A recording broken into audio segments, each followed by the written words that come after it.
Xəbərə keçməmişdən öncə videonu like edib kanala abunə olun ki, xəbər hər kəsin qarşısına çıxsın. Doğuş sancısı ilə məni xəstəxanaya apardılar, vaxtında yardım etmədikləri üçün bətnimdəki uşaq öldü.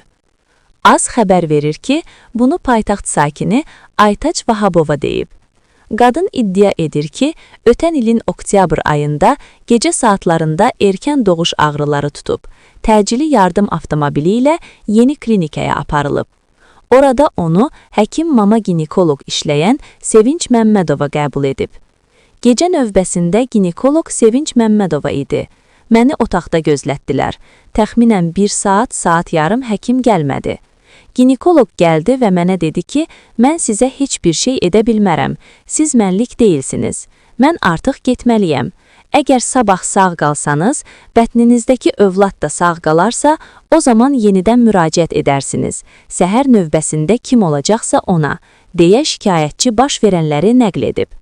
Aytaç Vahabova, Sevinç Məmmədovanın ona yardım etməməsini həmin vaxt telefonla da çəkib.